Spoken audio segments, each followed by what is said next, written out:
One man. Goodbye. Hello, Heisman. 20, 25, 30, 35, 40, 45, 50, 45. There goes Davis. Oh, my God. Davis is going to run it all the way back. Auburn's going to win the football game. They give it back now to the 30. They're down to the 20. Oh, the band is out on the field. He's going to go into the end zone. Four-man Alabama rush. Got him. Oh, no, they didn't. Oh, my gracious. Yep. How about that?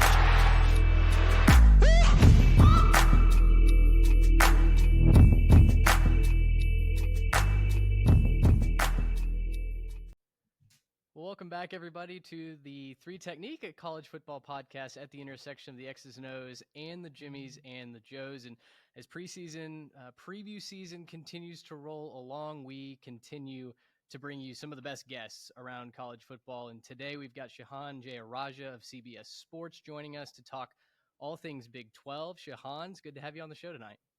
Thank you so much for having me. Well, you wrote a power ranking for the Big 12 about a month ago, I guess, sometime in the middle of May. And when I was reading through it, basically from your short synopsis on each team, the comparison that I drew to the Big 12 as a whole was Mad Max and Fury Road. It feels like this conference, year in and year out, is just one fireball after another. Anything can happen. Last year, we saw Arizona State go literally from worst to first. And so first question for you is you kind of look forward to 2025. Does it still have that chaotic nature to you?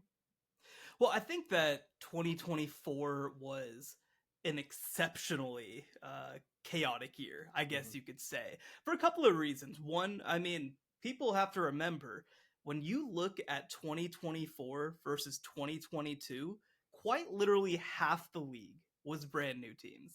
You know, 8 of the 16 teams were not in the league as recently as 2022. So you're looking at a league that really didn't know each other very well. They didn't know each other's tendencies. They didn't know each other's coaching staffs. They didn't know each other's rosters. Like, everybody wants to get on the media for being wrong about the teams in 2024, and it's deserved. But, like, I don't think the coaches knew exactly what they were getting into either, because they just didn't know each other all that well. I don't even know how many of the teams from the Pac-12 had played each other the year before that, right? And so it was, I think, because of that, a notably chaotic year. It was also, I think, a chaotic year because there was so much quarterback turnover in 2024 as well. And so, I mean, again, you look at the number of teams that were breaking in somebody brand new, like it was a lot. And so I think that one lowered the relative quality of play, I think, of the Big 12 to, I'd say 1 through 16, just a slightly lower level than maybe we've seen in recent years. I think that it's become sort of the narrative that's emblematic of what the Big 12 is capable of. I think that that's underselling the league a little bit. Sure. And two, I think that it meant that, again, actually, let me, on one other point too, this was the first year that we have 16 team conferences. And so when you start having that, like, the path becomes a really big deal. Getting a favorable schedule, missing teams, getting teams at home, it really defines a whole bunch of teams. And then on top of that, I mean, I think that the biggest factor when Utah loses Cameron Rising too, and if he was healthy, maybe they still don't go on to have a good year. But I think that if they have the year that a lot of people thought that they could have had with Cameron Rising in the lineup, I don't know that the narrative is exactly the same around the Big 12. When they completely fell off, it opened the door for true chaos to happen. So a lot of factors, I think, went into 2024 being a uniquely crazy year. I still expect that there will be a team from, picked in the bottom half of the conference that will push towards the top half. But I don't know that we're going to have the crazy restructuring of a 5-7 BYU being there at the end, a last place Arizona State being there at the end. And, Brett Yormark even said at his Big 12 conference championship press conference, look, it's cool that there was all this parity this one year. one, we don't want that every single year, and two, we don't expect that every single year. We do think that there will be some stratification over the years, and while I don't know if it'll all happen right in 2025, I do think that we'll start to at least see some tiers start to calcify as the years go along.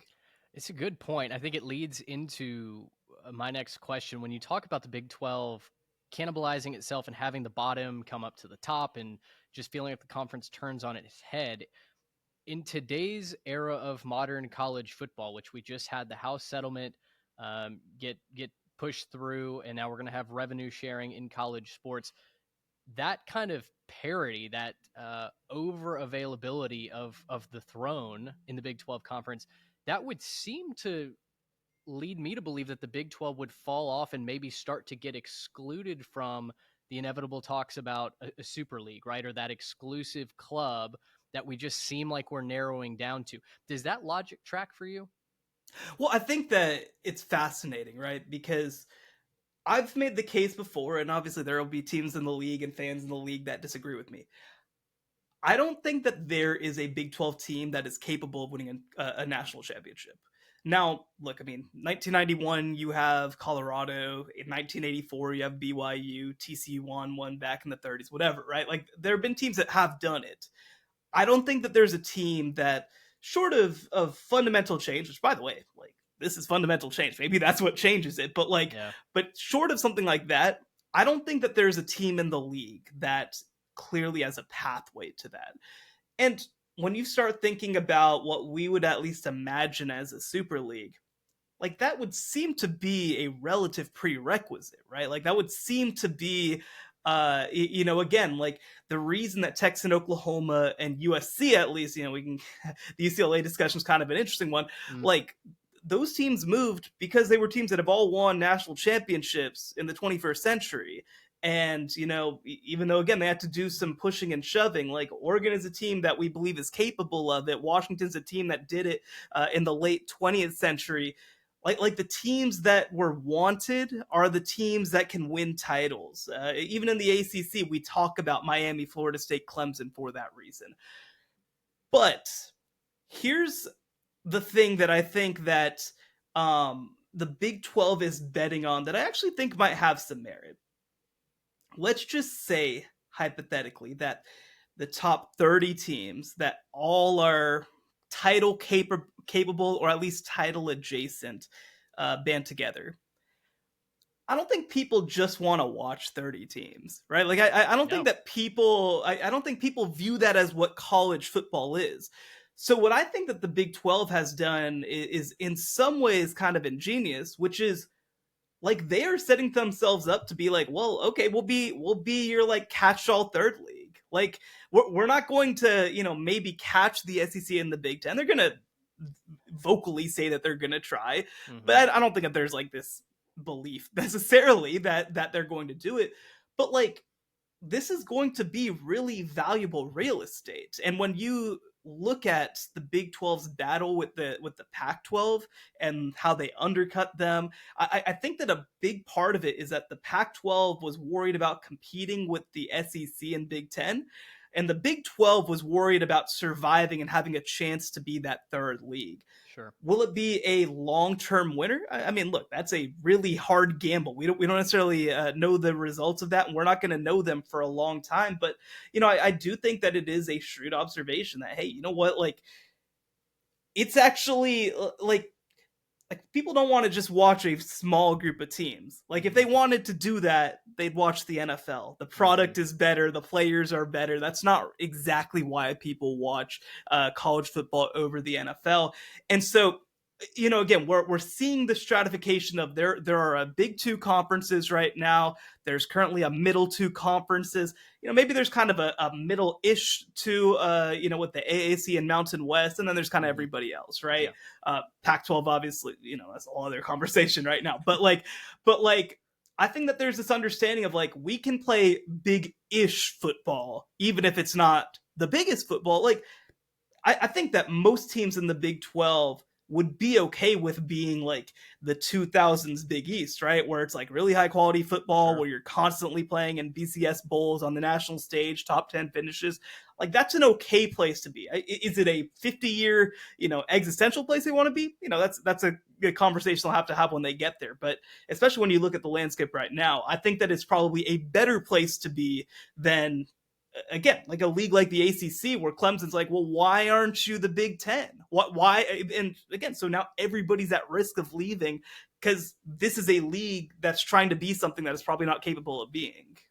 Yeah, and I think the well-rounded nature with which Yormark has built the conference, basketball, the baseball is decent. Certainly one of the top half of the country. I think your survival analysis there is certainly something that we were stabbing at when all of this was going on real time, right? It felt like Yormark was diversifying the portfolio instead of just going in on, hey, let's win a national championship or bust for football. And it has given us a really entertaining product. I think, when I think of college football and why I love this sport, I think the Big 12 is a big part of that, right? Fun brands, unique elements to the game.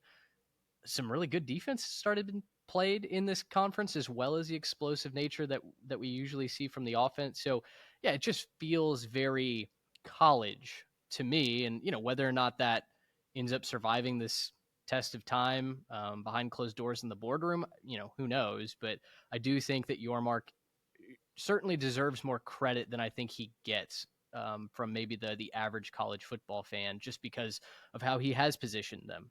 Maybe it's not an upper tier conference, but hey, that next step is still pretty valuable as well. So with all of that being said, let's turn our eyes to 2025, and you've got all 16 teams that are power ranked. We'll go through them kind of in groups, and in my notes, I grouped them as the contenders. I grouped them as don't let them get hot, and then what's next.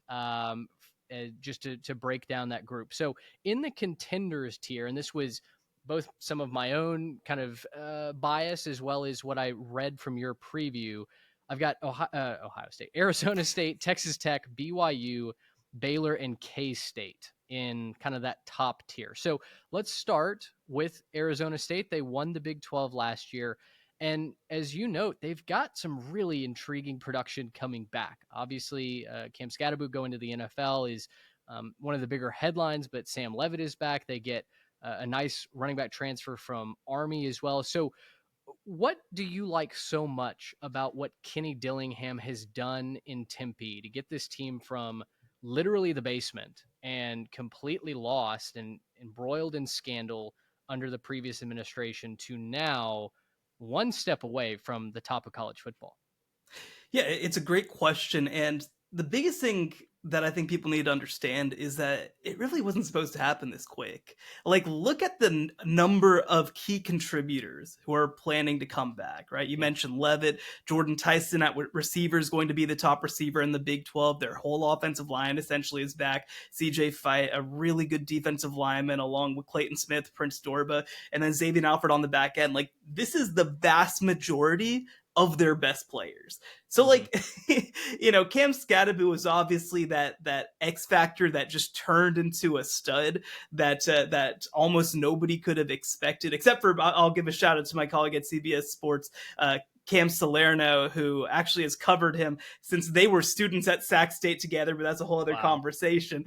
But, and actually before that, but anyway, I don't want to get sidetracked by that.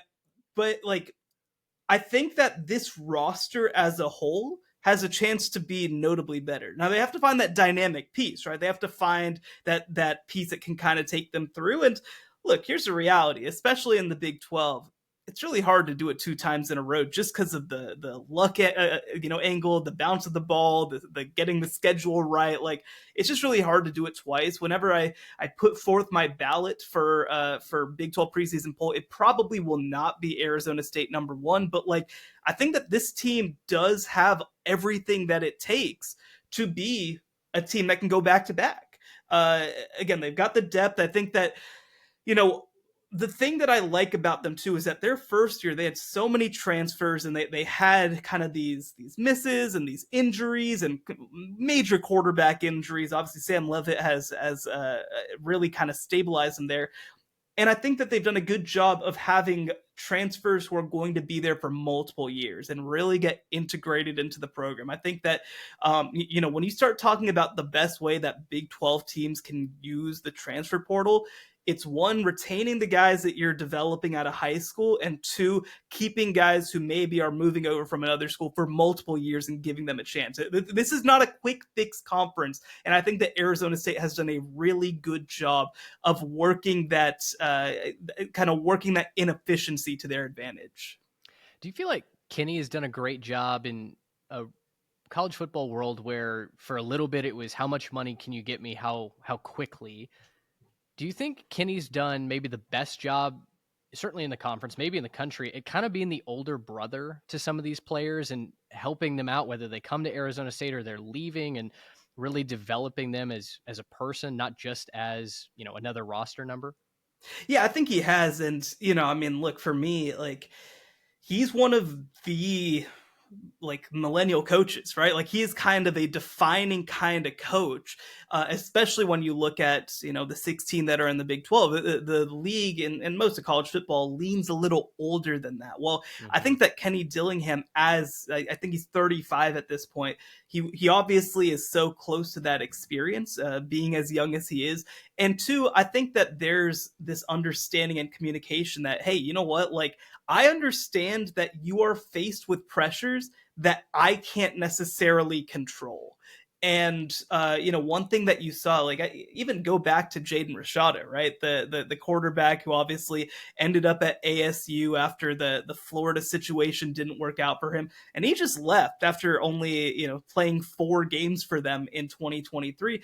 Like, Kenny Dillingham put out a tweet being like, hey, this is a great kid. I give him my full endorsement. Like, because there's really just, in his mind, not a whole lot of upside to causing trouble on the way out. What good does that do you? And why would you want to do that to a kid? And I think that just little things like that, again, people talk in both a negative way, people talk, and in a positive way, people talk. And I think that he's handled that really, really well. And when you combine that culture that's set from the top with the coaching staff that I think is wildly underrated. I mean, you talk about Marcus Arroyo as an offensive coordinator. You talk about Brian Ward as a defensive coordinator. I think it's as good a combo as you see in the Big 12 right now. And they've got some great position coaches as well. Like, I think that this is just a program top to bottom that has a great culture. And I think that does come from Kenny Dillingham knowing probably better than almost anybody how to navigate this era. I love it. It's impossible not to like Kenny and what he's doing. It's really hard to root against him, and so we just choose not to, because we're all on board with what he's doing out there in Tempe. Now, you said that when you turn in your ballot, you don't anticipate Arizona State being atop that list. So who do you anticipate being number 1 in your mind? Yeah, it's tough, right? Like, I might have to flip some coins there at the end to pick some spots. I do think that after what they've done this offseason, and by the way, what this staff has accomplished over the past couple of years that I think has been undervalued, I think I'm going to put Texas Tech number 1. And that's for a couple of reasons. One, before we get into the transfer stuff and roster stuff, right?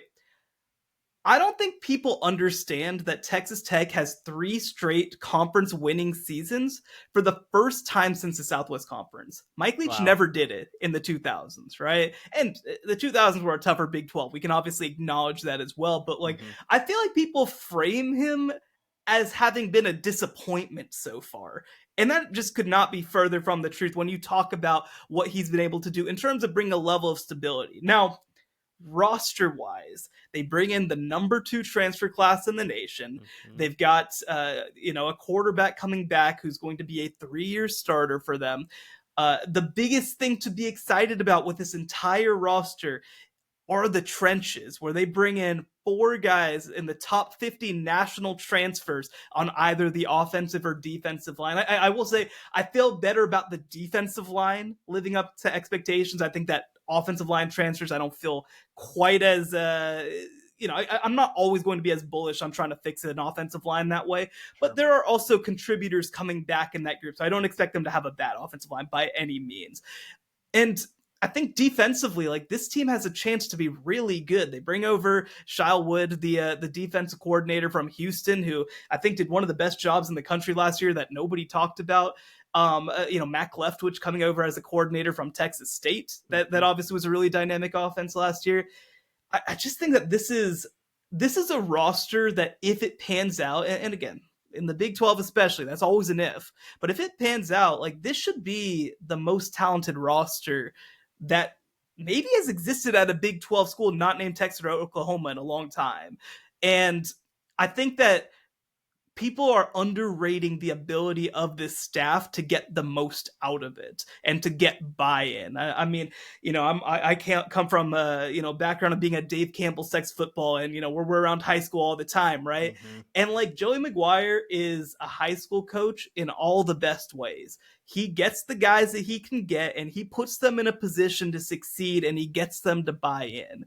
And I think, again, they've been close at moments and haven't broken through, but I think that this is the year where they have a roster that is capable of breaking through. And so I think that I'll have them number one. Now, again, like, here's a reality, right? Like, there's no guarantees in this league, but if they're not there at the very end of the year, I would consider that to be a disappointing season. If you're on the video side, you saw what I think of that take. If you're on the podcast side, it was 2 big thumbs up. It was a big, vicious fist pump. Shehan, on our show over the last 3 years now, the three of us have taken turns picking Texas Tech to go to the Big 12 title game. Obviously, the other 2 guys were sorely disappointed these last 2 years. And for whatever reason, we have passed the hat to me now. So I am all in on the Red Raiders to win the Big 12 this year. That certainly makes me feel better. But, you talked about how maybe locally, maybe the national perception, Joe McGuire gets some flack, right? He had the Big 12 runs through Lubbock line that obviously get aged a little poorly in a couple of conference games. And there does seem to be some flack that he takes for, quote unquote, underachieving after the hype of him arriving in West Texas. I'm with you. Not only do I think that he's gotten them to a level of stability that we've just never seen, at least in modern college football, but he's brought an energy and a swagger back to that program that it had sorely missed. So with all of that being said, what is a successful season for Texas Tech this year? Is it Arlington or bust, or is there somewhere else where you still give them a check and a pass and say, hey, carry that momentum into 2026? Well, I think that there's this, right? Because here's the reality is that I think that Texas Tech understands that this might be the last year of the true Wild West. It might be the last year of the true, like, no rules, throw money at whatever. I think that they understand that. And they got some boosters, by the way, down there who are very willing to take advantage of it. They done did it. Yeah. So this is a huge year. This is the year. There's no guarantee that whatever in 2026 is able to build on what happens in 2025. So here's what I'll say. I think that they need to have what they would consider to be a historic season. So that can be 10 wins and not making Arlington. I think that's okay. I think that they need to be there at the end of the year. They need to be right at the end. And here's the reality too. Like, 4 teams finished 7-2 in Big 12 play last year, and 2 of them just got knocked out because of tiebreakers, BYU and Colorado. Mm-hmm. So, like, if you're in that situation, you just tip your cap and say, well, stuff happens, right? So it's not necessarily that they have to be in Arlington from that perspective, but if they don't win 10 games, if they don't have a chance in the last 2 weeks of the season to get to Arlington, look, the funny thing is that they actually miss a lot of their in-state rivals this year, but it would be good for them to beat up on some of those teams that they've had some trouble against. Like, I think that they need to be in the top 15 to 20. And when you look, like, I spend a lot of time on College Football Reference for obvious reasons, right? I need to look at that season, and it needs to look like a different kind of season than the 15 that have come before. We need to have a season that at least contends with 2008. When you talk about being a 10-win season, being in the national conversation, finish as a nationally ranked top 15 to 20 team, that's what this roster is capable of. And I think they need to deliver it here. If they finish 8-5 and unranked, like, that's not a bad year. but it is not what this roster is capable of. And I don't think that this season like that should by any means be considered a success. A fun Texas Tech team. I'm thinking back to what 2000 is it 2008 when they beat Texas, and then Yep. That's. I remember it being in my high school marching band bus and watching it on a TV that somebody had in there. It was a phenomenal weekend. That is amazing. My dad is a Red Raider, so we watched that up in Beavers Bend, Oklahoma, actually, and then went to the Red Raider Oklahoma game. I don't need to rehash how that went. That was when I really discovered sports disappointment. But anyway, guns up. Excited for the Red Raiders this year. The last three teams in the contender tier that I put together are BYU, Baylor, near and dear to your heart, and Kansas State. Which of those three, Shehan, do you think has the highest ceiling? Yeah, I mean, look, one thing that I'll say is that I put together this power ranking before the Jake Retzlaff news came out, and if he's not able to play, that to me is a huge deal. Mm-hmm. Less because I think that Jake Retzlaff he's a good player. I don't think that he's a phenomenal player, but they just don't have a backup that necessarily is going to be able to bring anywhere near the kind of dual threat ability that Jake Retzlaff brought last year. So, assuming that he's not going to play, and look, obviously my heart goes out to that situation. I hope that everything, that it's tough to say like that you hope everything's okay, because clearly everything's not okay. But I hope that resolves in a way that brings justice to everybody involved, right? Mm-hmm. I would assume he's not going to play, just based on how this thing has gone, and also based on the school that he's at. Yeah. So I think that makes it a lot harder to make a case for BYU to be that team. And then there's Kansas State, right? Kansas State is as consistent a team, probably the most consistent team in the Big 12. Like they are a machine, putting out 8 to 9 win seasons. They obviously have the breakthrough season back in 2022 where they go and win the Big 12. They got a second-year quarterback in Avery Johnson, who just from a pure talent perspective has the goods to be as good as anybody in the country. But that said, you look at the way Baylor finished the year last year. Like, I think that they have a chance to really, really pop. And I say that for a couple of reasons. I would make the case, and Sam Leavitt is the incumbent best quarterback in the Big 12. I think that might be Sawyer Robertson by the time that October comes around. He was unbelievable to finish the Big 12 season last year. Threw for, I believe, 445 yards against LSU in their bowl game. Led a 6-game winning streak to end Big 12 play. I mean, Baylor started 2-4, and they were 1 game away from having the tiebreaker to go to Arlington last year. Like that is if the Shedeur Sanders Hail Mary play doesn't happen, Baylor's in Arlington last year because of Sawyer Robertson, which is crazy to think about. They also, by the way, and I don't think people realize this, they have the best running back in the Big 12 as well, in Bryson Washington, who in his last 6 games, I believe averaged 130 yards per game in that final stretch. So like they have a brain trust on offense that really like gives them such a high floor, along with 4 out of 5 offensive line starters returning. I think that there's also some real upside on this defense. They were not great on defense last year, but they improved. And I think that they've made some additions and made some retentions that give them a chance to be a lot better. The big focus is going to be on that secondary, which has been a huge sore spot for Baylor the past 3 years. Probably the fatal flaw, you could maybe argue, the past couple of years. Well, they, I think, really shored up those positions, at least with depth. I don't know how high end their talent's going to be, but I think that their low end outcome is just a little better than what it was the past couple of years. So when you look at the guys that they got on offense, and when you look at some of the guys they got coming up on defense, like there is a pathway to this team being really, really good and having a chance to be there at the end of the year. Sounds like you're not about to call me crazy. Preview magazines have started to roll out. I'm obviously deep in the weeds and writing our own previews here on the 3 Tech Pod. When I did just a first blush attempt at predicting some records, I have Baylor at 10-2. And I had to waffle between 10-2 and 11-1, quite honestly. I think that much of the momentum that they had last year. Sawyer Robertson, a kid that I covered in high school when he was at Coronado. A shame that he didn't end up at Texas Tech, but boy, he is doing. They had two chances to do it too, because he wanted them out of high school and he wanted them in the transfer portal, and they passed him up. And now, granted, they picked Baron Morton, who's a good player too, but Sawyer, I think, has turned into an even better player. Yeah, absolutely. So didn't think you'd be low on your Baylor Bears there, but yeah, I'm right there with you. I'm excited to see just how they progress this year, and especially after you mentioned being so close to firing Dave Aranda. I mean, it felt over. It was beyond bleak in Waco, and then just like that, they flipped a switch and seemed to turn it on. So I'm excited about Baylor for this year as well. The don't let them get hot category. So I've got TCU, Iowa State, Kansas, and Utah in this, and I think for a couple of reasons. Number one, each of these teams has something that they do typically really good, right? So with TCU, it's going to be Josh Hoover. It's going to be throwing the ball.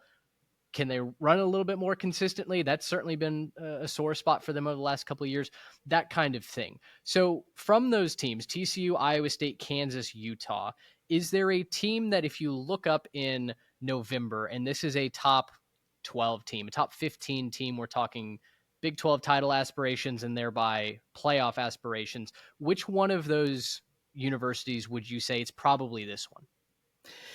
Yeah, I mean, I think that, frankly, all four of them have a case. I think the one that's the least likely to me is probably Iowa State, just because of what they lost. I think they're going to have a good season, like a 7-8 win season, which like after losing day two wide receivers is a pretty good place to be. I think that they're probably the lowest ceiling of these teams. You mentioned TCU. I think that they have about as high a floor as anybody in this conference with their passing game. I don't think that people realize in the last month of the season how good that defense became. And I think that that's potentially a team that, like you said, if they can figure out their running game, they brought in some transfers on the interior offensive line, that's going to be big for them. I mean, when you look at their struggles last year, so many of them came down to Josh Hoover had to do too much. And I think they've tried to even that out. Now, they also have to do it without their two best wide receivers, but I think that that's still going to have a chance to help them out. I think that the most interesting team, maybe in the entire Big 12, and the answer I'm going to have for your question is Utah. And here's what I say.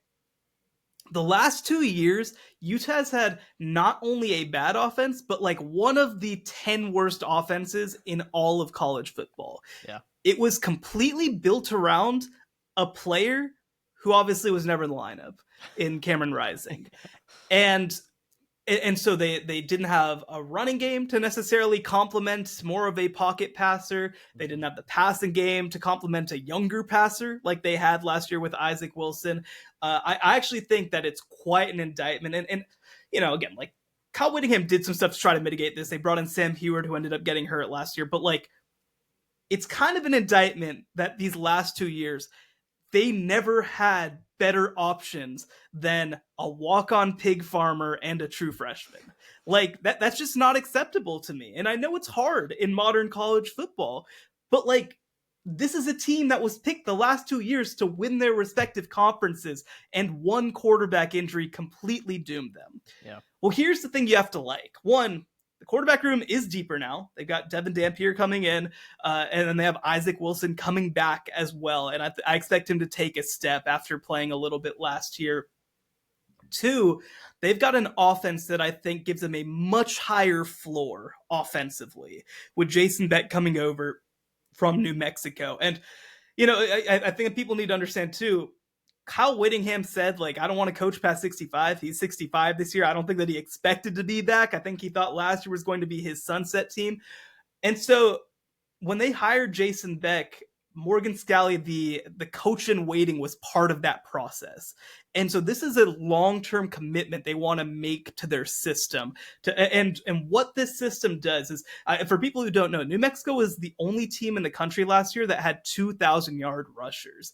And so what that does is, again, it just gives you a higher floor than what the previous two offenses gave you. So let's just say that Utah is a league average offense with some pop.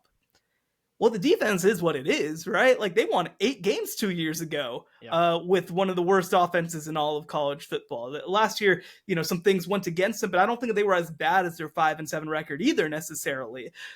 So if the offense can just be league average with some moments, and the defense can continue to be one of the better units in the league, like that's the pathway, right? Like that's the pathway for them to have a chance to really pop. And that doesn't even get into the idea of like, what if Devin Dampier is good? Like what if he's really good, right? And I'm a little worried about his passing transitioning to the Big 12. He was a 12 touchdown, 12 interception guy last year, 57% passer, but it's going to be thrown to better players too, right? Like that's also part of the calculus. So I'm fascinated to see how it works out. And by the way, like Isaac Wilson could also play his way into the starting lineup at some point. You just don't know with this, right? So, but I'm endlessly intrigued by them. And I think that this is going to be a really locked in roster because again, I don't think Kyle Whittingham wants to come back for 2026. I think he wants to be able to go out on a relative high.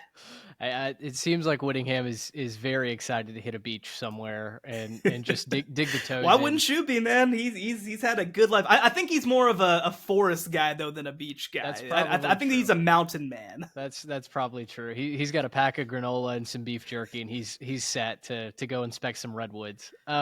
We had when I put out the tweet that we were having you on the show and asked for some listener questions, which we've got at the end. One of the takes that I saw was that Utah is going to win the Big 12 this year. And that made me pause because quite honestly, that was the first time I'd ever considered that possibility. But I don't know, you're talking me into it. At least we're on the same block now. Maybe we're looking, down the neighborhood road at the Big 12 title, but maybe now we're on the same street. And before this, I don't know that I was there. So fascinated to see what Utah can do offensively. No doubt about that. Any thoughts on Kansas very quickly? They're the only team that we haven't touched on yet.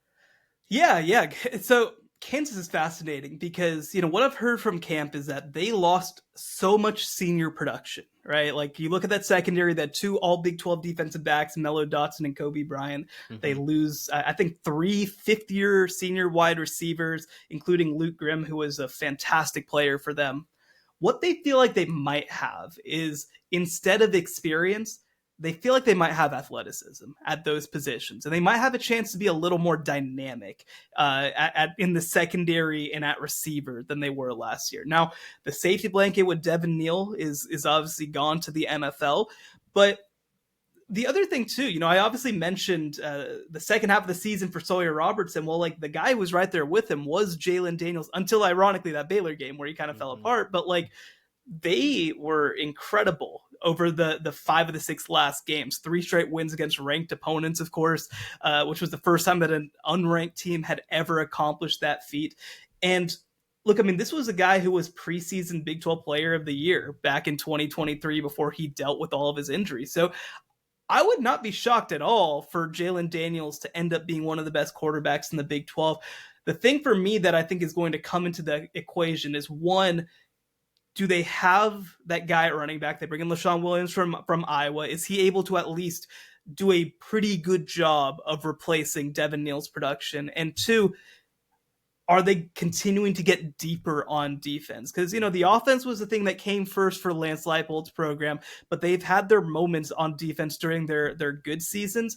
Now it's going to kind of be, can that be a unit that starts to win them a few more games? So I think the upside is really high there, but again, like you're having to do it with a lot of new faces at a lot of key positions. And so again, like they are right there with Utah in the man, anything can happen category. And when you start with a player like Jalen Daniels, that's a pretty good place to start.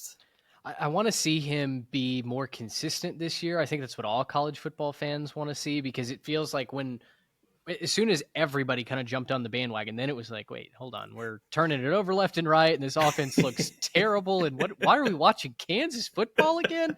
But you're right, they're so close. It's like a couple of things pop, the defense gets a couple of key turnovers, and all of a sudden it's not the Kansas Jayhawks, it's the Kansas Jayhawks that we're talking about. Moving into a new stadium this year as well should be interesting. I'm glad that we're not playing at FC Kansas City here in 2025. So Leipold obviously has done a tremendous job there, and I'd love to see them get rewarded with, one or two of the like big time wins that really bring them in the upper echelon of the Big 12 this year. That would be a ton of fun. The next group, and I lied earlier, there's two more groups left. What's next includes Colorado, Cincinnati, West Virginia. I think we got to start with Colorado.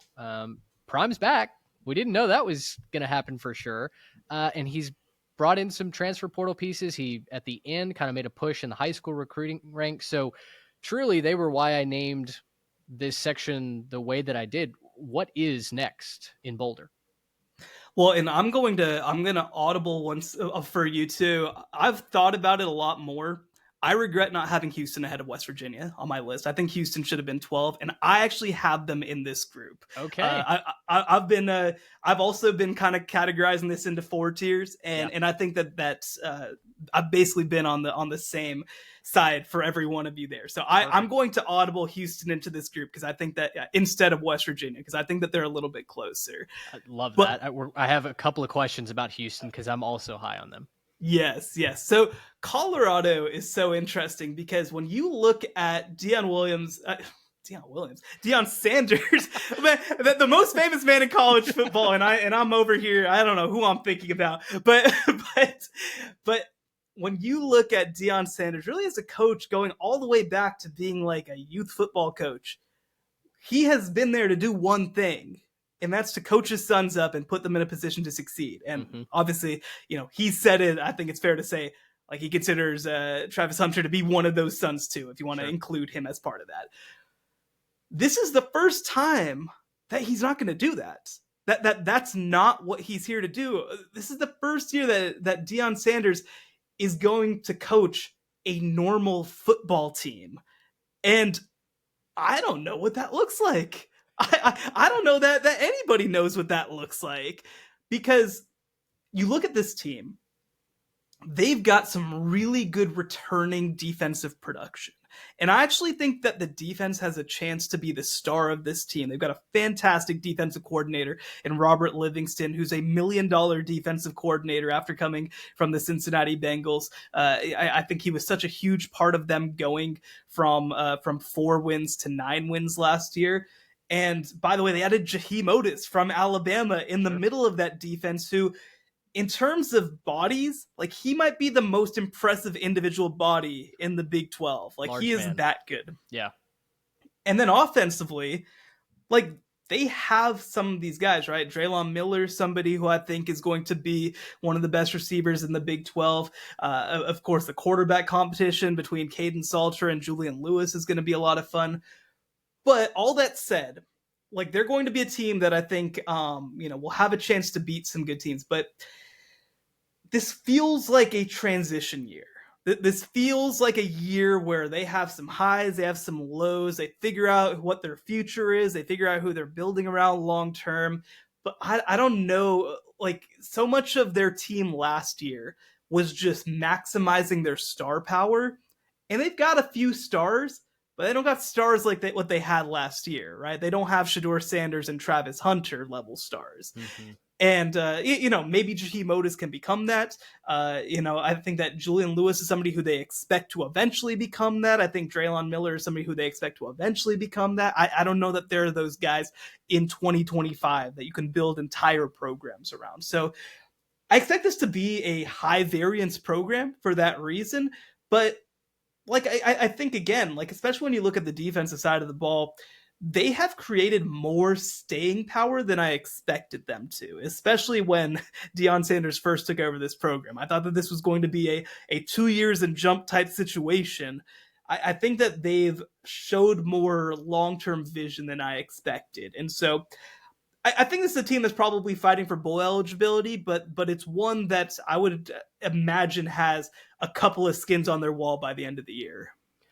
I think that's fairly similar to where I net out with them as well. For me, you mentioned the defense being the star. That will be a welcome change in Colorado, I think. For me, I can't quite get past the fact that I don't know what Caden Salter is. We saw him excel at Liberty 2 years ago and take them to a Fiesta Bowl.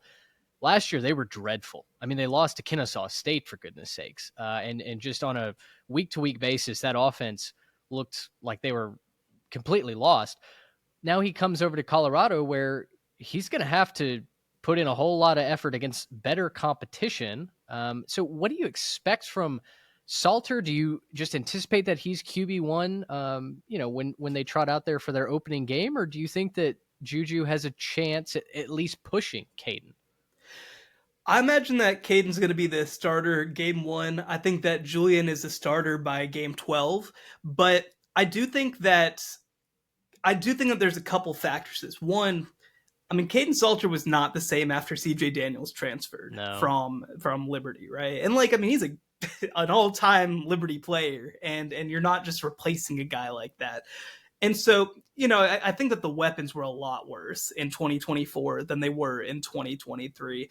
And going to Colorado, I think the weapons are going to be relative to competition closer to 2023 than they were to 2024 Liberty. So I have some optimism about that. I think that, Pat Shurmur is going to take advantage of his legs. Like, one thing that I think people need to remember is that so much of the 2024 season was, let's put Shedeur Sanders in the best NFL position possible and develop him the best way possible for the NFL, as opposed to just let's put him in the best position to win football games, right? Now, I think that a lot of the time those two things were the same thing, but there's no such worry with that with Caden Salter. You're just trying to win football games, right? And so if you run him a lot, if you do a lot of zone read with him, which to be clear is not something I should have done with Shedeur, but that's something that I think that you have more opportunity to do to get the most out of this team. And I think that also when you look at him, I mean, for people who don't know well, like, Jamie Chadwell runs basically a spread option system. Like, Caden Salter is a quarterback who knows how to make a run read and knows how to get to a spot and knows how to throw on the run. I think they're going to try to take advantage of that better. And again, you have some real receivers on this team who I think have a chance to be good. The biggest question, I think, for Caden Salter is, okay, well, I said all that. Is this line still awful, right? Does this line not improve at all? This is their third straight year with a new offensive line coach. Yeah. They've got a guy in Jordan Seaton who is going to be one of the better tackles in the Big 12. But they're transitioning, I think, 3 guys from last year still. And so if this is a bad line, Caden Salter has spent so much of his career with such good structure. I'm curious how he adjusts to the lack of structure. It's probably as defining a storyline as we're going to see for Colorado next year. I love it. Certainly something to watch for. I love taking preseason storylines and nuggets and immediately watching those games and those teams with that in mind. So for Colorado, I think that's easily something that's very tangible to start to build a profile on them, right? I mean, we never know everything about a team in week 1, but you can start to get those data points that help you project the back half of the season. I think that's going to be important for Colorado this year. All right. Now, you mentioned you've just promoted Houston into this section. I could not be happier to allow you to do that. In fact, Chris, one of our listeners, asked if it's too much of a stretch to pick Houston as a Big 12 dark horse this season. Answer that whenever you want, but talk to me about Houston and the job that Willie Fritz has done here heading into his second year. So I think that I can't get them all the way there, right? I don't think I can get them all the way to contention. But if there's a team that has the best chance from going from, let's call it, bottom 6 to top 5, I think it's probably Houston for a couple of reasons. One, I think that defensively they're still going to be quite good. They, I mentioned lost Shai Elwood to Texas Tech, and that is not a small deal. He's a really good defensive coordinator. But they bring in Austin Armstrong from Florida, who I think is going to fit that roster and fit this situation pretty well. He's considered a big time up and comer. Obviously, the big thing with them, they bring in Connor Wegman. And at this point, you don't treat him as a 5-star, right? You don't treat him as a 5-star transfer. Yep. But I think that he was put into so many weird contexts during his career at Texas A&M. And for him to end up in a situation where you've got a really, really good offensive staff that has done a really good job with quarterbacks. And by the way, what we've heard out of their camp is that they've slimmed him down so he can be a bit more mobile like he was in high school in a way that probably fits this offense better. I like that, right? I like hearing all of that. Their receiver room is just okay. That's probably, the one thing that holds me back a little bit. Yeah. But like, it's not bad. Like I don't think it's like one of the worst in the conference either. And so like this team found ways to scratch and claw during Big 12 play last year, right? They won 2 Big 12 games, even though they were picked among the worst in the Big 12. They were competitive in a whole bunch of others that they didn't end up winning. And I think that when you look at the infusion of talent through the transfer portal, some of the guys they have coming in, with the staff that they've got, with the coaching, with a head coach in Willie Fritz, who just has found ways to win, with a quarterback who I think will be a really major upgrade, and with a defense that I think gives this team a high floor. Like this is what I'll say, right? Is that I said heading into last year, I don't think Kenny Dillingham's going to do it this year, but he's going to do it at some point. Like it's just going to happen, right? That's how I feel about Willie Fritz at Houston. I don't know if it's going to be this year, and look, it obviously is skewed by the fact that it did happen in year 2 with Kenny Dillingham, which is not something that's guaranteed. Right. But it's going to happen at some point with Willie Fritz. It's happened every place that he's frankly ever coached. A whole other conversation. It's a joke it took him this long to finally land at a power conference school after all the success he's had at so many levels. But I think that this is a situation that has all the groundwork being laid to eventually pop, whether it's in 2025, whether it's in 2026, or maybe whether it's in 2027. When Houston started to get transfers in the trenches, specifically along the O-line, they get Connor Wegman, and listen, as an Aggie, it hurt me to see him not succeed because, gosh, at the beginning of his career, he showed those flashes, man. Like, same with Haynes King, who I watched win a state championship at Longview. He was the promised one. He was the guy that was going to take A&M to the playoff, right? And then we get Connor Wegman, and Jimbo chooses him over Cade Klubnik. And it's like, no, this is the guy. Okay, we missed on Haynes King, right? We messed that one up.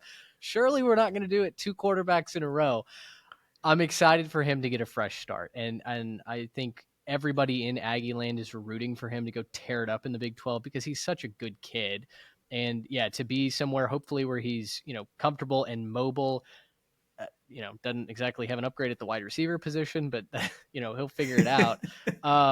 Yeah, we're rooting for Houston, no doubt about that. And so I think all the way back in December when they started to make those moves in the portal, it started to be like, okay, here comes Willie Fritz. He means business. And yeah, if it's not this year, it could be next. And if it's not next year, it feels like it's probably going to be the one after that, right? He's just, gosh, the way that he coaches is so impressive. So I think stock up in Houston. Last team is Cincinnati, and we had the Bearcat bunch on Twitter ask if they would be included in the number of teams that you realistically thought could make it to Arlington. So Cincinnati, I mentioned, of course, that I think Utah is the most interesting team in the league. Cincinnati, to me, is the most confounding team in the league. Because, look, I think that most teams in this conference, and most teams in college football, like you go through and you kind of feel like you have a feel of them. Like you kind of have an identity, you have something that you're looking for with them, you have specific position groups or players.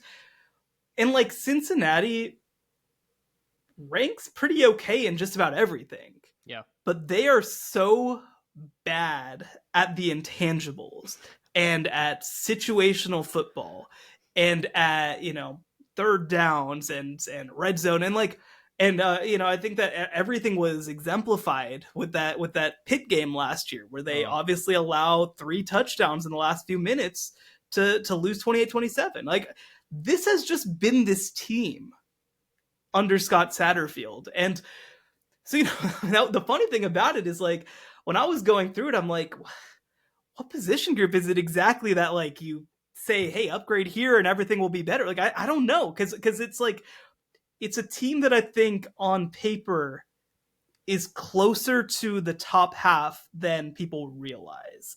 Especially when you think last year, like Corey Kiner was a big time running back for them.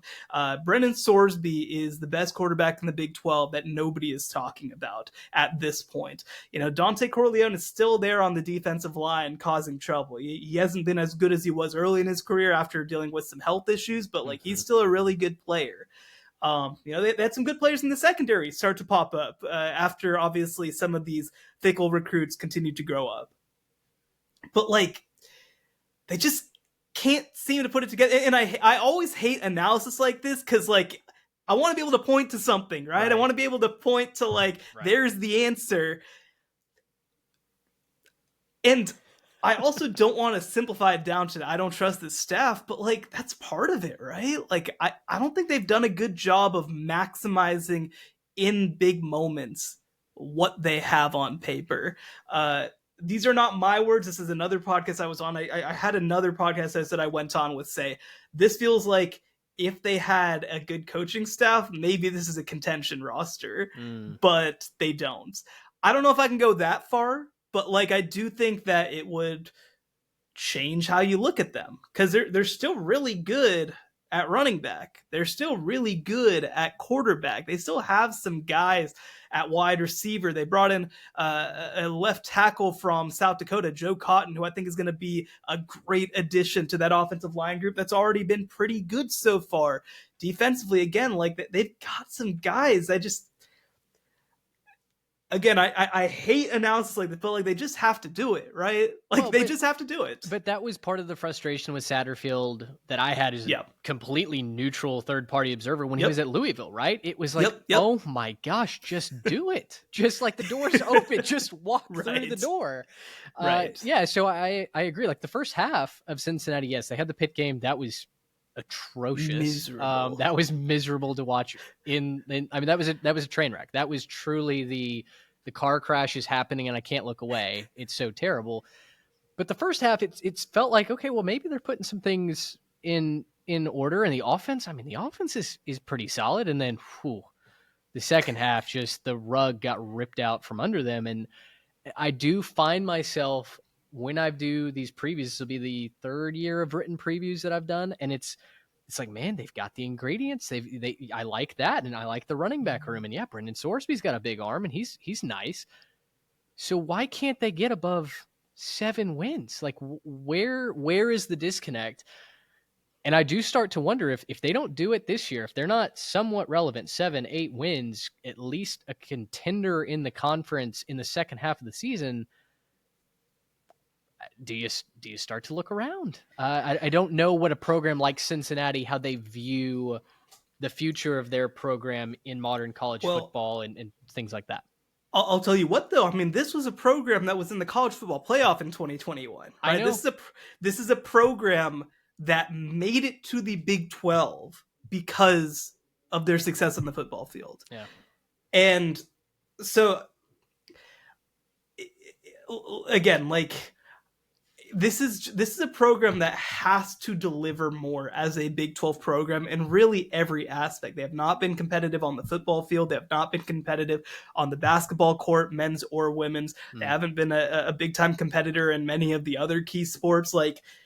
This becomes an athletic department issue, I think, if they don't show something. And, again, I think that, Cincinnati's a place that's had a lot of historic basketball success. So if they started to pop there, I think that takes some of the pressure off, but they don't have a roster this year that I think is going to take that from them on the basketball side of things. And so I think there are going to be a lot of eyeballs. And this is year 3 for Scott Satterfield, right? This is, in many cases, this is the chance that you get. So if they finish, if they don't make a bowl game, that's a disaster. But even if they finish 6-7, let's say, I think that's a moment where you have to sit up and say, hey, we just saw West Virginia kick out a coach 1 year removed from 9-4 because they thought that he was not taking us in the right direction. And we're a Big 12 program now, damn it. and we are going to pay $20 million of rev share, and we are a major athletic department. I think that you have to start at least being willing to ask these tough questions, because here's the reality, right? Is that I think that this is a job with a lot of upside when you talk about one, what they've accomplished in recent years, two, the recruiting ground and place that they have. I think being the non-Ohio State program in Ohio, like Michigan State built playoff teams off of kids that now could be available to Cincinnati if you get the right guy. And three, and this might be a whole other discussion, but like, I think that the way that in this new house era, and it's still being defined, but if you can be a program that activates your city's business community, and if you are an above averaged size city, but not like, it's like, again, I don't think you can do that in LA or, you know, even Dallas, right? Like the same way. You can do that in Cincinnati. If you can activate your business community, well, I think that creates so much opportunity for you to create legitimate NIL for your program if you can get it right. So I think there's upside here with this job.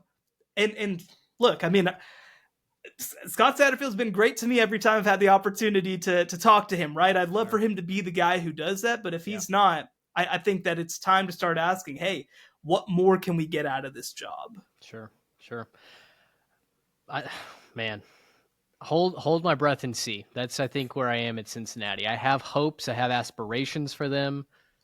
We'll see if we get there this year. But I think I'm pulling for them for sure. All right, final category here in the Big 12 Power Rankings.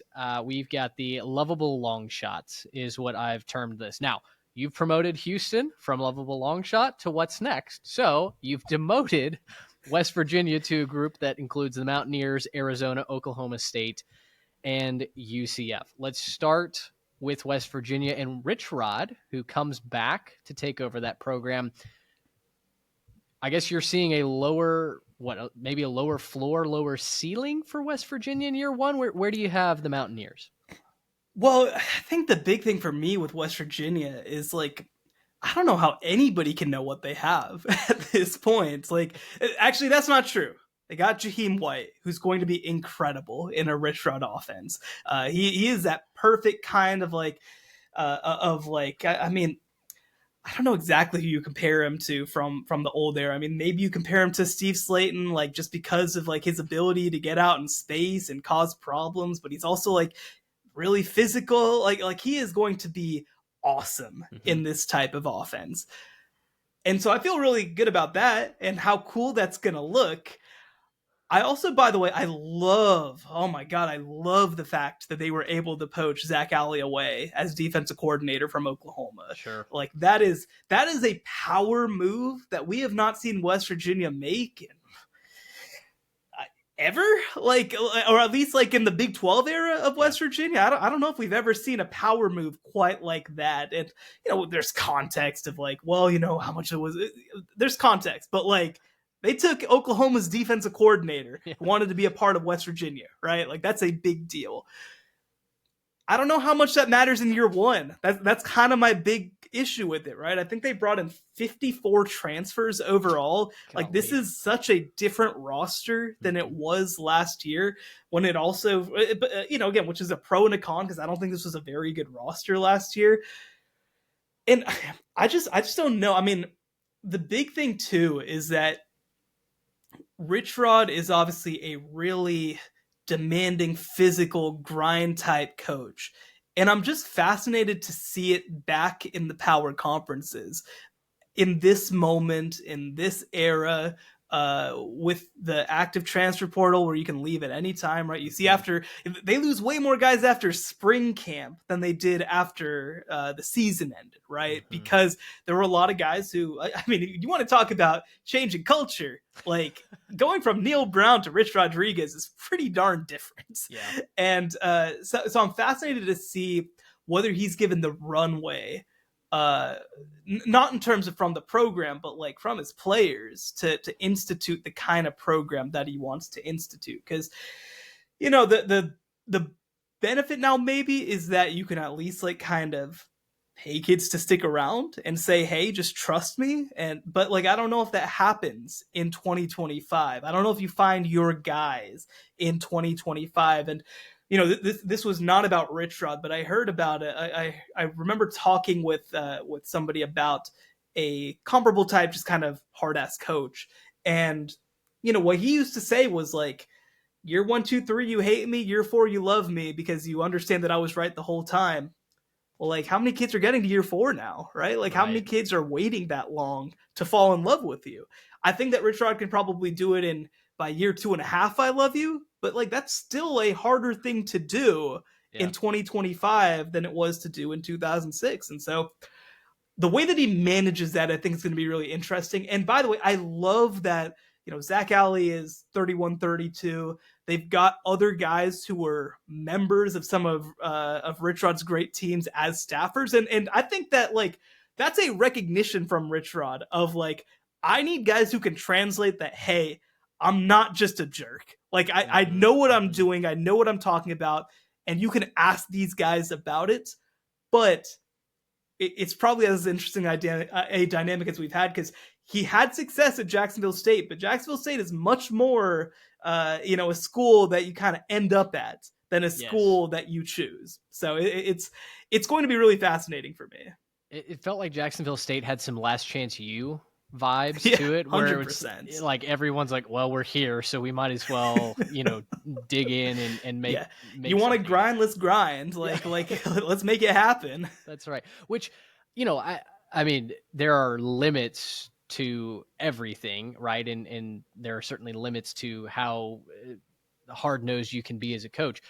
But I love that, right? Like, if we could get to more of that, if this could work at West Virginia, I would find myself rooting for the Mountaineers, because to me, that's how I'd like my team to build a championship caliber program, right? That's what I'm trusting Mike Elko to do. And I've heard him say some very similar things, right? No, like, and I think that actually, like, because I think you're right. College football needs more of it. I mean, I made the comparison whenever they hired Elko. Like, this is not a program that should be swag copters, right? This is a program that should be blue collar, hard nosed, right? Yes, and I understand the appeal towards it, but like, no, I think you're right. The question is, because I think that to make that comparison, I think it's a good one. I think that Mike Elko has an understanding enough of the new to be able to air people towards the old, right? The question is, does Rich Rod understand the new enough? Mm-hmm. Does he understand that, hey, you know what? Like, you can both be tough and also do TikTok dances. Like, you can do that in this era, right? Like, that's something you can do. Now, obviously, that's a funny example, but like, I think that that's going to be a fascinating existential question. Is you know, how do you blend these things? I think that Nick Saban did a great job of it over the years for obvious reasons, right? Mm-hmm. But like, you got to find ways to build physical, attacking, blue collar cultures while being able to still empower your kids at the same time. Mm-hmm. And, you know, again, I think the coaches, Kirby Smart is a perfect example of this, right? Like, he does that better than almost anybody. That's why he's had some of the best teams in the country. Marcus Freeman at Notre Dame. Like, it's what you do. Steve Sarkisian at Texas has done a great job of it on both sides of the ball. So, like, no, it's a really, again, this could be a whole other podcast, I think, having this conversation. No doubt. But, you know, if he can get it right, like, I mean, a version of this is why Kansas State is Kansas State, right? It is because they have a coach who knows how to maneuver both sides of it. If you have Nick Saban doing TikTok dances, please DM those to me, because I would be more than happy to. I've seen him doing the electric shuffle with the grandmas on the floor, man. I don't know if we got the TikTok though. There you go. All right, last three teams here: Arizona, Central Florida, and some team named Oklahoma State at the bottom of the Big 12. Tell me there's hope in Stillwater. I'm having a hard time wrapping my head around Mike Gundy and the drama that's happened up there, because Oklahoma State was the team that you could count on to win 8-9 games and pull an upset or two, certainly if they were at home. And then last year, it was, I don't know what I was watching, but it was not Oklahoma State football. They are so fascinating too, because they basically said everything about last year was bad. And they also brought in, I believe, 50 transfers.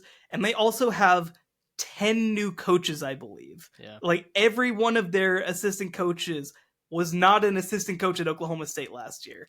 Yeah.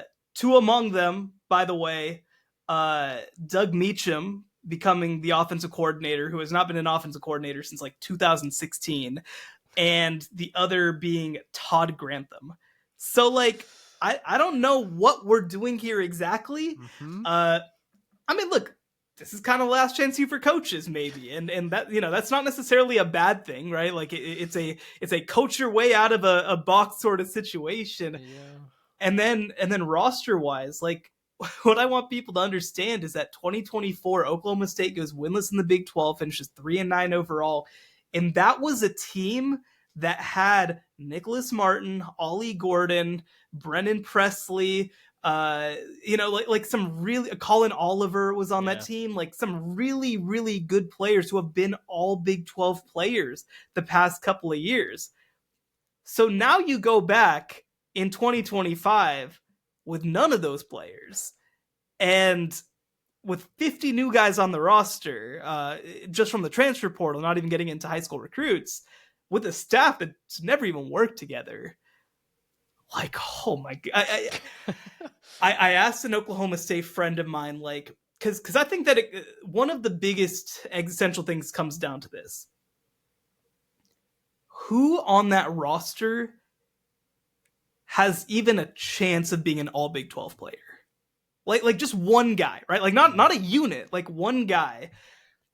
You know, and he was like, well, you know, there probably is a receiver who will at least be in contention, which is probably true, right? It's Oklahoma State.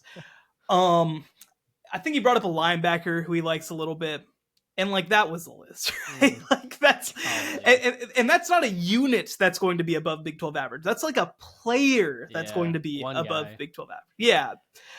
And I mean, just realistically, especially with the way that Mike Gundy develops, like they'll probably find some guys. Like they're probably going to have a few guys who are above Big 12 average. But like, this is not Mike Gundy having a disappointing season and going 7-6. This is Mike Gundy going 0-9 in Big 12 play, right, which he has never done before. They hadn't had a losing season since 2005, much less missed a bowl game. Yeah. And so I don't think that I don't think they need to be back in Big 12 contention this year for this thing to continue rolling, but like I don't know what the pathway to success looks like, because it truly is something just happened. They just happen to hit on somebody. They happen to find something that works. There's not a whole lot of structure that you can count on with this team, because all the structure that's existed for a long time, whether it be, you know, their offensive line coach, Charlie Dickey, whether it's been, their former offensive coordinator who was their wide receivers coach, who brought in a lot of these great players, like all these guys are gone. Yeah. And so what even is a Mike Gundy team? You know, what is the ship of Theseus when all of the boards have changed out? I don't know. I can't wait to reconvene, off season next year and just laugh about how Haas Haney came out of nowhere, you know, all Big 12 contributor, and Oklahoma State went 8-4. Well, the Oklahoma State fans think it's going to be the other kid. Think it's going to be Zane Flores. Like, well, that's the level that we're at. We don't even have like unity over which of the quarterbacks who have thrown 0 career passes is ultimately going to be the guy. Yeah, well, it may be, you know, the illusion of choice meme with the cow. That may be where we are with Oklahoma State, and 4-8 is on the back wall there. UCF, very quickly, Scott Frost comes back. Truthfully, I don't know what to think about UCF. I don't know what to think about Arizona either, but UCF coming, you know, bringing Scott Frost back, it felt like lightning in a bottle the first time. And it was amazing what he did in 2018 and all the success that he had there. I feel like the game has changed so much, though, that I'm not convinced he's going to get anywhere close to the success that he had with the Knights back in the day. I think that what's fascinating for me is to kind of hear from him. And, I've been planning to try to set something up this offseason to try to talk with him. But, like, I want to hear from him what he thinks is different about this job in 2025 than in 2016. Mm-hmm. Because the answer is a lot. And what was so shocking about the hire wasn't just the fact that it was made. It's that this is a good job. This is a job that was pursued by a lot of people. This is a job that, again, like I mentioned with Cincinnati and Ohio, I think that UCF has a very specific place in the Southeastern recruiting world and in the Florida recruiting world, sure, where you're kind of not necessarily competing directly with Florida and Florida State and Miami, but like you're a head above, sort of the second tier teams too. Mm-hmm. Like, I think that that's a cool place to be. There's a lot of investment. They fill up that stadium. Like, they've got business interests, like I talked about with Cincinnati as well. Like, I think Orlando is, from an NIL perspective, going to show up for UCF when the time comes and if they have success.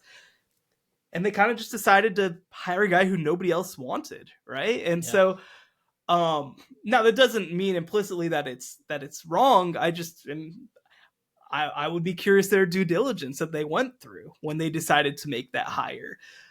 And again, because look, there's a pathway, and for people who don't know, like, Scott Frost spent at least 2024, maybe 2023 as well, on Sean McVay's staff, kind of his support staff. So, like, I think that he's been trying to get, from a football perspective, a feel of this new era and how to best utilize it.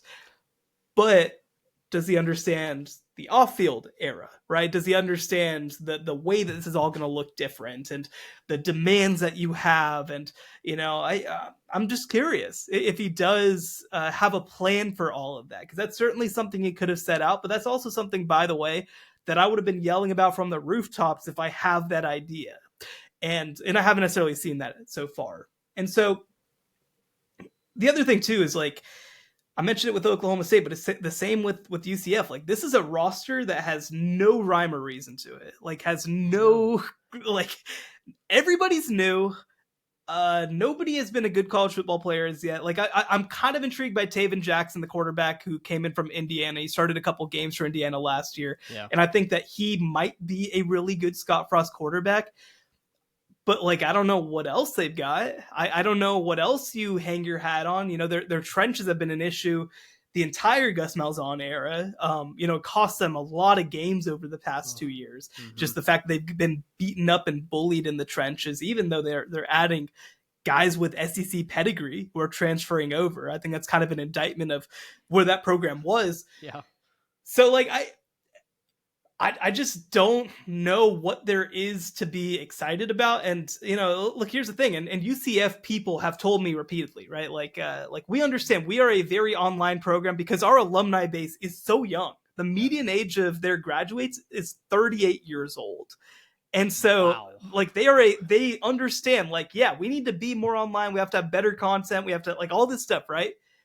You're not hearing from their Twitterati about a whole lot of optimism. They've been real quiet this offseason. They have been. And that's disconcerting when you think about what that program has been online in recent years. I think that there's a lot of questions, and questions lead to trouble for a program that's really trying to build some hype.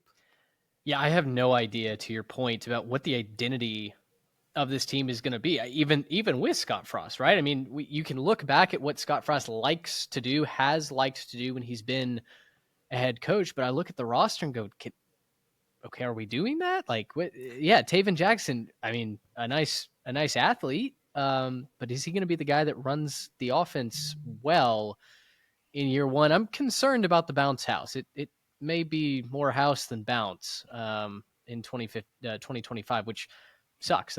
I love that venue. It's intimidating. Last year we were predicting basically everybody that went there. Like, we put them on upset alert on our show, and I don't know that that's necessarily going to be the case this year.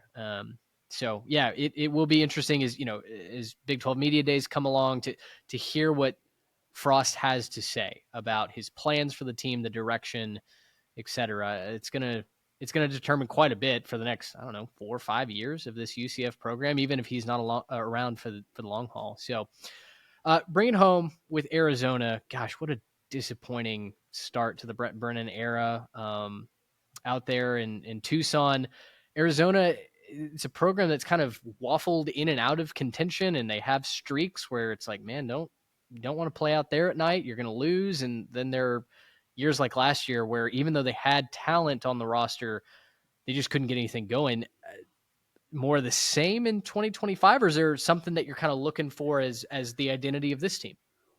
Yeah, it's a great question. So the biggest reason that I put them ahead of those other two is because I think that Noah Fafita is by far the best quarterback of this last group. A flawed quarterback, certainly, but I still think the best of the group. And they've got a running back coming in named Ishmael Mahdi from Texas State, Sure. who is a big-time all-purpose back. Somebody who actually, I believe, finished top 5 in all-purpose yards in 2023 and was a big contributor to Texas State kind of coming back. Well, I think that he gives them a little something else to build around as well. And you mentioned a very disappointing start to the Brent Brennan era, but he was kind of given an impossible job. He was asked to just be Jedd Fisch. Yeah. And that's not really what he was built to do. Yeah. And he brought in a staff full of guys that I think that he wasn't necessarily sure that he wanted, but had Arizona ties and were able to sell things. And so, like, I'm willing to give him a mulligan for how that first year went, because I just think that they had asks of him that probably weren't realistic for a football coach to just be something that he's not. Now we can also say he should not have agreed to those things, but that's a whole other conversation. Yeah. I think that 2025 is going to be getting back to Brent Brennan football. He hired more assistants that he has familiarity with, guys who helped him during his time at San Jose State. I think that's going to add some stability, and maybe you can say like a consistency and message that they did not have last year. Again, they, I think, want to be more of a run-based team that play actions the quarterback off of it. That's a little more of what they did at San Jose State than, obviously last year was a lot of run around and look for Tetairoa McMillan. I think that that's going to change certainly in 2025. And, defensively, I think that they're going to also have a chance to have some moments too. I mean, there were guys who transferred away from the program last year, some of whom came home. There were guys who stayed with the program last year, some of whom ultimately transferred, a couple of them to follow Jedd Fisch eventually to Washington. So I think that there's going to be less transition in 2025. And I think that there's going to be more opportunity to build. Now, I don't think that this is going to be a very good team right away, but what I want to see from them is, hey, let's get back to having some identity.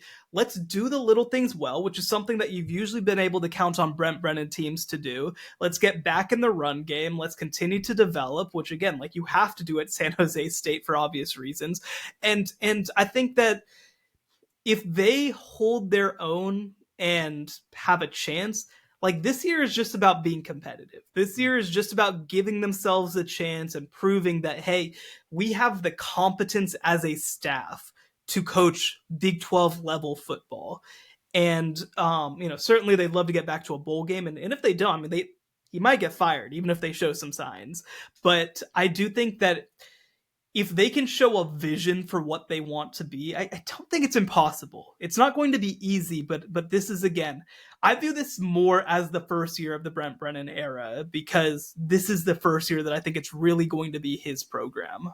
Last year was year 0. Now we move, right? Now we build on. And by the way, like it is harder than ever to be granted a year 0 in college football, but sure, when you're asked to just be some other dude, that's one way to do it. That's right. I mean, yeah, certainly a leg up on, maybe a Scott Frost, right? Who, yeah, I don't know that he's going to get a mulligan at all. Certainly the internet's not going to give him a mulligan. So what is UCF, one of the largest universities in this country, do if it doesn't go well? Well, Shehan, this has been just a blast, my friend, talking Big 12 power rankings with you. Appreciate you coming on. For those of our listeners or viewers that don't follow your work yet, where can they find you? Yeah, you can find all of my work over at cbssports.com. You can follow me on all social media platforms at Shehan Jeyarajah. I obviously do a lot of Big 12 content over there, but a lot of national content as well. And I'll tell you what, too, if you are confused at all about what the heck all this house stuff means, I think, have covered it as well as anybody and as readably as anybody over at cbssports.com. You sure have. That's not just a self-plug. I read that article, I guess 2 nights ago. That sounds right. And yeah, about as plain and simple as you could ask, to have all of that court nonsense explained to just the average college football fan. So, Shehan, I mean, this has been wonderful. Now, you mentioned off the top, you started with Dave Campbell's. That was how I originally became acquainted with your work. And gosh, that was, how many years ago was that now? Yeah, I joined them back in 2018 was my first year there. I was going to say, so yeah, it's been the better part of a decade. I've been reading your work since, so this has been a true honor to have you on the show, and certainly look forward to talking more ball with you down the line. Thank you so much for having me. Absolutely. All right, guys. Well, that will do it. Another edition of The 3 Technique. Again, follow us on all of our social platforms. Follow Shehan. Go find him on CBSSports.com as well. And preview season continues to roll along. So make sure you're subscribed. You're locked in over on our Substack. We're doing the written previews. Our Big 12 preview will be dropping very, very shortly. So make sure you're following along for that. For Shehan, I'm Mitch. Thanks so much for hanging out. Until next time, so long, everybody. Gracious him. How about